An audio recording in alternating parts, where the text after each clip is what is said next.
What's up, YouTube? Today we're going to be looking at a newly buffed Pokemon, Swalot. We're also taking a look at another newly buffed Pokemon, Metang, which isn't going to be the focus of the video because I have showcased that Pokemon on this channel before, but Metang did get access to the buffed Psyshock, where just the energy was decreased and the damage stayed the same. But Swalot has Sludge, and Sludge got a huge buff. It is now 40 energy for 70 damage, and that's non-stab. With stab, it's even more, so it's honestly a really great move, and it becomes like a 2 damage per energy move at only 40 energy, which is fantastic. It's like a slightly worse Leaf Blade, if you can imagine that. So yeah. And we've got Mandibuzz in the lead. It's a strong Metamon, weak to electric, weak to ice, weak to fairy. We've got 2 answers to fairy in the back, and then they've both got good coverage in the back. So let's just hop right into the battles. Okay, we've got Cress on the lead in the first match. This is obviously a pretty good lead, Dark into a Psychic, and they come in with Togedemaru.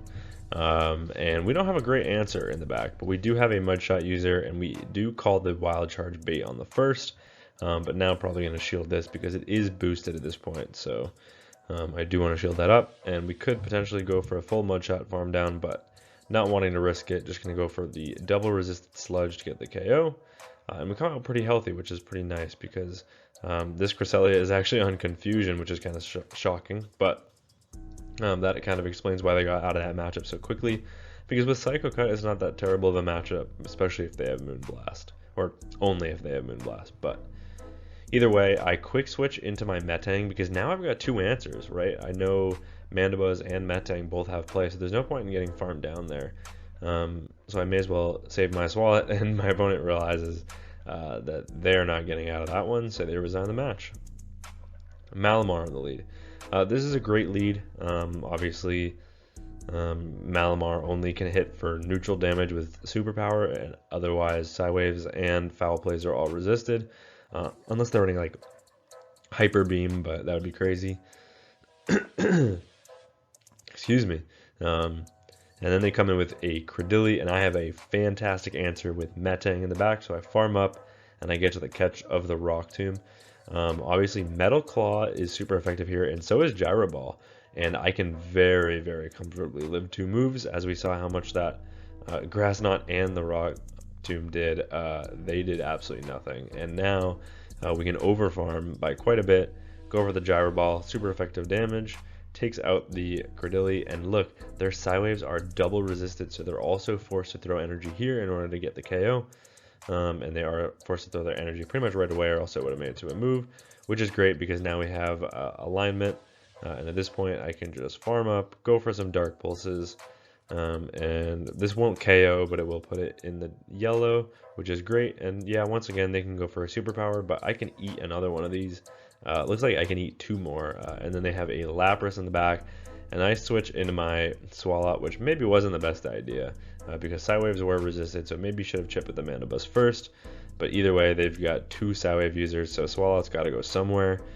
We do farm up after shielding the Sparkling Aria and just go for a Sludge. Does some okay damage. Lapras is bulky, and then they CMP tie and win that one. So yeah, Swalot's even bulkier than Lapras, believe it or not. And look, that Sparkling Aria only did about 50% when we were already down to like 70% HP. And if they don't throw, we're going to make it to another one. I believe that we actually outpace here. So we are able to get to the Sludge, and this doesn't KO, but guess what, opponent? I have move loaded. I do not throw right away because I want to probably farm up a little bit. And then they come in with their Malamar. I'm just going for an Aerial Ace here because I don't want it to KO. I know their energy dry pretty much on the Malamar, so we get the extra Snarl through. I know they're pretty much energy dry on the Lapras, so I'm going to go for the Dark Pulse here. And this might not KO, so forced to go for an Aerial Ace after 1 more Snarl. And we will be able to take this game because my opponent has no more shields.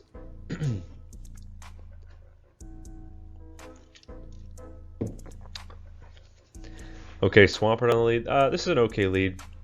It's pretty neutral. Mudshots are resisted, so we have that going for us. And I just go for an Aerial Ace because I don't think 1 Dark Pulse will KO, and I think I'm going to need 2 moves either way, so I just go for the Aerial Ace. And yeah, it does about just under, like, it looked like 35%. So plus the snarls, I think 2 aerial aces will be just about enough to KO before they're able to make it to 3 hydros. So I just eat 3 hydros, go for another aerial ace. Will this KO? It doesn't quite, but it puts them in what, 2 snarl range? Yeah, and we're able to get the full farm down, which is great. And then they come in with a Roserade, which is pretty shocking because Roserade is going to take super effective from these aerial aces, and if they don't throw, I'm going to get to another one. So they're going to either have to burn both shields or take a lot of damage. Roserade is glassy as hell, as you can see it there. I get 1 turn lag, unfortunately, but I do come in with my Swalot because Weather Balls are neutral, and we resist the Leaf Storm. They come in with a Frost Blast. They don't even build up to a Shadow Ball, so I can very comfortably no-shield this. We've got super effective coverage with Metal Claw and Gyro Ball. My opponent realizes they've made a mistake, and they resign the match. Primeape on the lead. This would be a better matchup if we were on Air Slash, but it's still an okay matchup. Especially if they throw the close combat right away, because then 1 aerial ace will KO, but they actually just go for the Rage Fist, which is kind of surprising. Just trying to boost their attack, I guess. Aerial ace does some very sizable damage, but it doesn't quite KO, and we're not going to be able to snarl farm down. So we're just going to eat another Rage Fist. I don't know why my opponent's still going for Rage Fist. And at this point I go for an aerial ace and an undercharge in case I let that go. They don't. They actually do commit the shield, and then they farm up right before I get to a move. This probably is the close combat, but at this point they're low enough. And then they just go Rage Fist again, so I'm not really sure what my opponent is doing here. But it lets me get to another aerial ace, which is pretty nice. And now they're double shielding to get the Karate Chop farm down. So I'm just going to come in with Swalot, obviously get 1 turn bring in, because that's a feature, not a bug apparently. Rage Fist, it is boosted, and yeah, they're gonna get to 2 more, so I'm kind of forced. I would be surprised if I don't shoot. Yeah, I gotta shield at least 1 because I don't know what's in the back quite yet. And what is in the back is the question. What are they pairing their Primeape with? A Clodsire. And we have super effective Mud Shots and super effective Ice Beam, whereas they only have super effective Earthquake, but they're not gonna be able to outpace. So I think my opponent realizes that, and they come with the low kicks. However, low kicks hit super effective on Metang with the sucker punches, so I can't really get out right away into it. So I chip first with a Sludge. I know I can take a charge move. X-Scissor is neutral, Trailblaze is resisted, so they do go correctly for the Trailblaze there. And then they CMP time me the next time on the Gyro Ball, which is okay because I think at this point I just let this go. Their energy dry, so I just farm up a little bit so that I can outpace the Clodsire once it does come back in. And they're not going to be able to Poison Sting farm me down, so it doesn't matter that I'm that low. And right away they're throwing because they realize this, and they do just go for their cheaper move of the Stone Edge, but unfortunately for my opponent, I do reach an Ice Beam, and plus the Mud Shots, this will be able to KO before they're able to Poison Sting farm me down, so we take the win. Okay, into the next match we've got Wiggly. So this is obviously a terrible lead. Get off into our safe swap, which is Swalot on this team, and we bait out a Diggersby. So this is why it's really nice to have that Ice Beam coverage on the Swalot. It's a surprisingly good coverage move, and it does about 50% to a Shadow Diggersby, which is huge. And then guess what? I can eat a Scorching Sands from a Shadow Diggersby, because Swalot is actually really bulky. It's kind of shocking. And so we're actually able to grab a shield in this matchup, which is pretty nice. They do get the full farm down, which is unfortunate, but we're just going to eat these fire punches on our Mandibuzz. It's no big deal. They are shadow. They'll start to add up, but my Mandibuzz doesn't have that much play other than getting the charge moves, because our health is not that important against a charm user. So we're just going to eat all of these, go for the aerial ace to get the KO, because I don't really want to take too many more. I will preserve some HP in case whatever's in the back is weak to the Mandibuzz, and it is a Grumpig. So this is where having a 2 shield advantage is huge. I build up to the Gyro Ball, and now I'm baiting with the Psy Shock. This is kind of a risky bait because they're already down shields, but they do commit the shield because they want to get some energy off here. But I have 2 shields, and their Psy Waves are double resisted, so what is my opponent going to do? They are going to outpace, and they're going to grab both shields from me, but that doesn't really matter, because as soon as I get the KO with the Gyro Ball here, I don't know if it'll quite KO from this range, but it'll just about, yeah, and it puts them deep into the red. We get the Metal Claw farm down, and now they have a Wiggly against a Metang up energy, and these charms are just doing nothing. And that Gyro Ball is chipping big time. They get to a move they're throwing for some odd reason. There's no one move Wiggly can learn that would take out from this range. Swift does hardly anything, and we're able to take the win. Grumpig on the lead in the next match. This is kind of similar to Malamar. This is a great lead. They do come in with a Cresselia, so I'm just going to chip, and then I'm going to come in with my Metang. Now you might be wondering, why are you chipping before you get out? And that's why, because all Cresselia users like to shield the first move now. So if they shield because they don't know what a terrible matchup they're about to be met with, then it puts you in a really good advantage later on in the match. People were playing Cresselia like they were playing Dugong last season, where you shield the first always, and then you just Icy Wind, or in this case, Rock Tomb. So they were able to get 2 Rock Tombs off, so now that Gyro Ball isn't going to do quite as much damage. But guess what? I can still take a third, and I'm still going to be able to outpace, because I can just get to a Psyshock here if I really need to. And then they come in with Wiggly, which is what they have in the back, and we have Swalot. So we're just going to chip once again, and then just come in with Swalot. My opponent realizes they've been triple hard countered, and we're able to take the win. Marowak on the lead. So this is also a great lead. You can see why Manabuzz is the #1 ranked Pokemon already. They come in with Toxapex, and I don't have a great answer, right? Because so Metang does double resist the poison jabs, and it does have super effective coverage with the Psyshocks. So maybe that is a better play there. But I was thinking super effective mud shots with resisted charge moves. Maybe Swalot would be better, especially because we also resist the poison jab with our poison typing. But yeah, don't have like a concrete answer, but maybe Metang would be a better response. Either way, they come back in with their Marowak and give me switch right back, which is very thoughtful of my opponent. They're gonna get off a rock slide. They're the non-shadow, so it doesn't even do 50% from that range. Yeah, it did like 30, which is pretty abysmal. But and it looks like 2 Dark Pulses plus the Snarls here will be enough to be at least put it in farm down range. I think, yeah, that's farm down range, I'd say, especially because I don't think they can get to 2 rock slides. They can get to 1 for sure, but we can eat this for breakfast. And then they come back in with the Toxapex, and I decide I'm just gonna chip because I realize that I don't have a fantastic answer for this, and if they let this go, I can just let them take me out, or get to another charge move and take them out. So it kind of forces them to make the shielding decision, and they actually let it go. And then they have the Lapras in the back, so this is where Metang is nice. Metal Claw is resisted on water, but super effective on ice, so it actually net neutral on the Lapras. But once again, their Psy Waves are double resisted, and our Psyshocks are neutral, and this is a buff Psyshock. This is a good move now. And they try and snipe with the Marowak, but they're unsuccessful. All they do really is give me more energy. They did some decent chip, but it doesn't matter because they still have to make it to 2 charge moves, or 3 charge moves here. I got 2 shields left, so yeah, they're never in a situation where they can farm down. So unfortunately for my opponent, they don't know it yet, but they cannot win this game, especially because I almost have a move loaded on the Swalot. So I wouldn't be surprised if I shield this up and either just go for a Psyshock or just come in Swalot and finish them off with a Sludge. Either way, I actually get to the move, but unsure about who won CMP. I switched, but they hold on to their energy.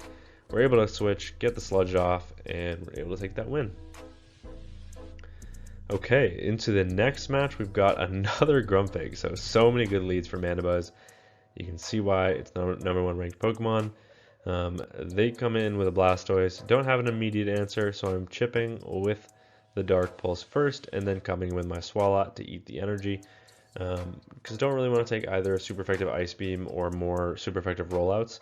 And look at that, 2 Hydros don't KO a Swalot. I'm telling you, this thing, I mean, it's like in the rank 70s or something. I mean, this might be one of my like favorite Pokemon that I've tried out so far. It like really surprised me. It's way bulkier than I expected, and it's got a great move pool. And yeah, I don't know. It's got really great coverage. I think it's got pretty much everything going for it. Either way, we are able to get the farm, or able to win switch, which is annoying because it just gives them loads of Psywave farm down, but that energy is not really going anywhere. Dynamic Punch, I mean, it's neutral, it'll chip, but it's not going to be too worrisome. And then they try and catch on a Charger Bug, and I just kind of U-switch, I-switch into my Metang, which is a little bit unfortunate because Metal Claw is resisted on the electric typing of Charger Bug. However, we can just eat any one move here. Both moves are neutral from the Charger Bug. I think X-Scissor is a better move, so they should be going for X-Scissor here. But regardless, yeah, there's the X-Scissor. We can always just match shields with whatever they do, because if they match shields, I believe I have a move loaded on the Mandibuzz.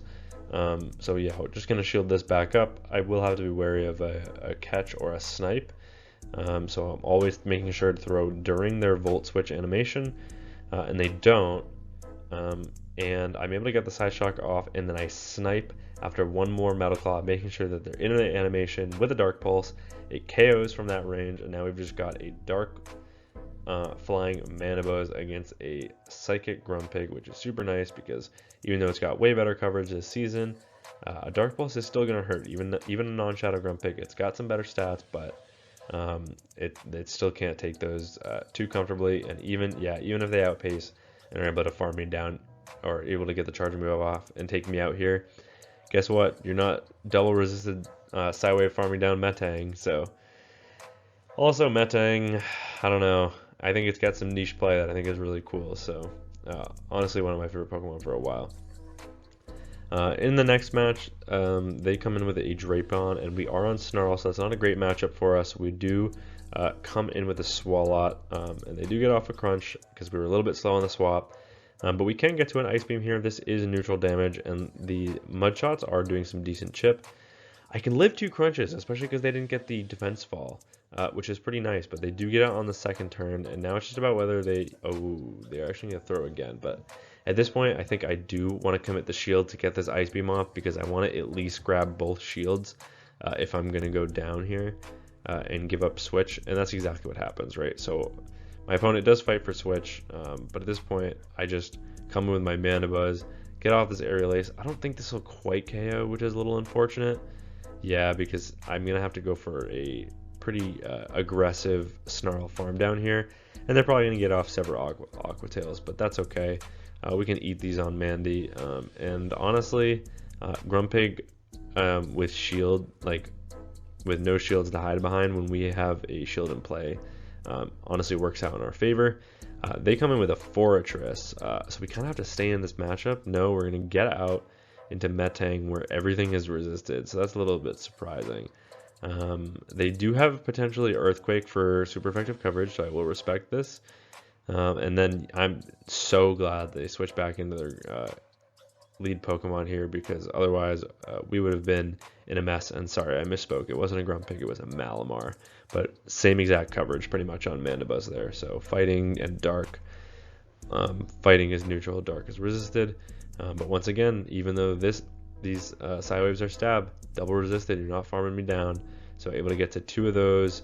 Able to switch into my Mandibuzz, able to get the Dark Pulse off as well before they're able to get to a Rock Tomb.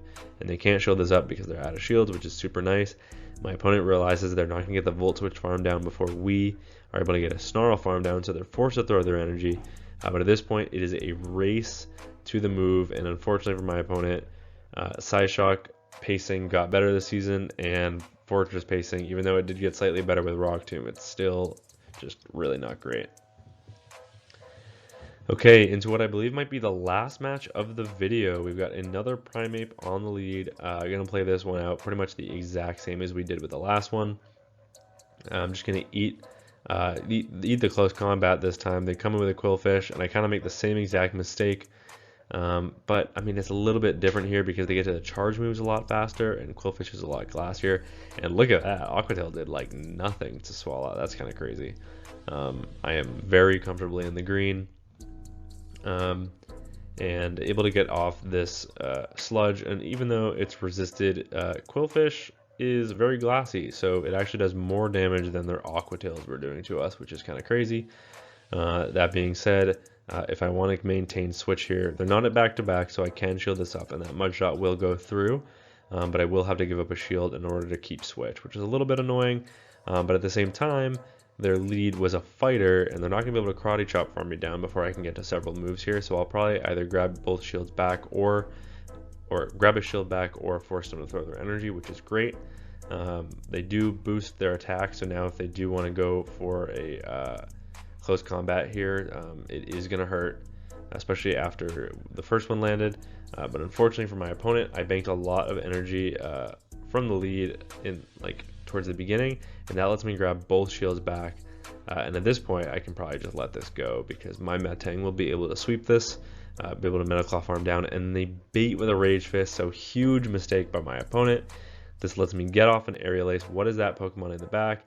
It's a Walrein, and Walrein does have super effective Earthquake coverage, so we do have to be wary of that. I did try to go for the Psyshock and not give them a free turn in there, but unfortunately the game forced an overtap. You saw me click it, so I'm not really sure what happened. Just Pokemon Go things. I do incorrectly shield up a bait, which is a little bit unfortunate because now they outpace to the Earthquake. The question is, how bulky is Metang? Very. It eats an Earthquake for breakfast with no problems. Gets the Psyshock KO, and we're able to take that win.